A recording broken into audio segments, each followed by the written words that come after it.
Okay guys, so I'm starting as usual with an empty RStudio session, and I've got my script over on the left and the console where the output will be on the right. Today we're going to be using the Mutate function, which is in the dplyr package. So I'm going to library that package into my environment. And we're going to be working with the iris dataset. So I'm just doing the head function real quick in case you don't know what it looks like. It's basically 4 columns of measurements, and the last column is the species name. We can also use the glimpse function, which is again a part of the dplyr package, to look at the structure of the data set. So we have 150 rows or observations and 5 columns or variables. 4 of those columns are going to be numeric class, and the species name is a factor. The mutate function is used to create new columns or change existing ones. So we'll do examples of both of those. So the first example I'm going to show you, start off easy. We're creating a new column called obs, which is going to be the observation number for each row. We're going to use the seq function, which stands for sequence, and we're going to create a sequence of numbers from 1 to the number of rows in the data set.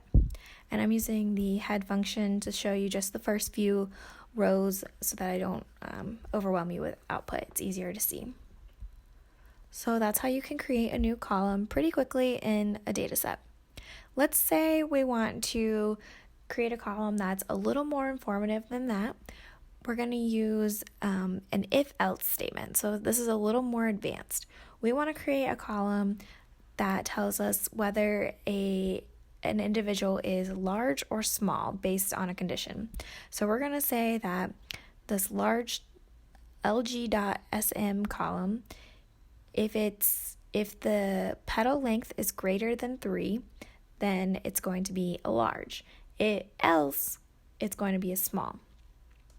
So you can see we do the head function, and then the first few rows, all of the petal lengths are short. They're less than 3, so we have them all labeled as small. If you want to check yourself, you can do tail instead of head. Look at the bottom, and all of the petal lengths in the bottom few rows are greater than 3, and the LGSM column is labeled as large. Okay, now I'm going to show you how to use mutate to do math on columns. Sometimes you want to add up a few columns, or you want to multiply 2 columns together. In this case, we're going to create a sepal ratio.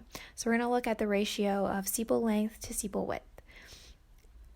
And we just do that by dividing the column sepal length divided by sepal width.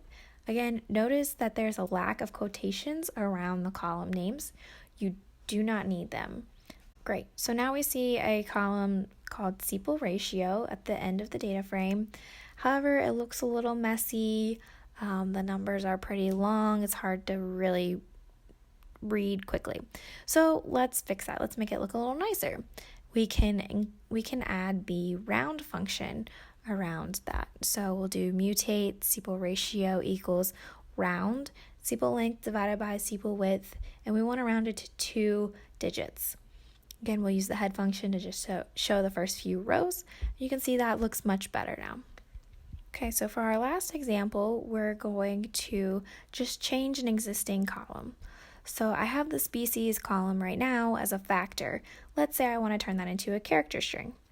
So all you have to do is mutate, and then the name of the column that you want to change, and set that equal to whatever you want to change it to. So in this case, as character, and I'm turning the species column into a character. We'll use the glimpse function this time, so it shows us the class of the column, and you can see that indeed it is changed to a character type, and all of the names have quotations around them, indicating that they are characters. So as I mentioned earlier, you don't need to put quotation marks around your column names. I'll show you an example of why. So for the example where we divided 2 columns to find the sepal ratio, let's say I put quotation marks around all of the names. So I'll put quotation marks around the new column name and the existing column names.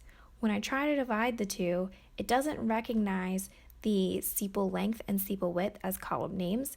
It considers them as their own character strings, so it can't do math on characters. However, if you wanted to, you could keep the quotation marks around the steeple ratio column name, but it's not necessary. As you can see, it works both ways. For me, it's less typing, so I tend to just not include quotation marks for that, but that's really your preference. So that's the basics on how to use the mutate function, and I hope that helped you guys. Thanks for watching.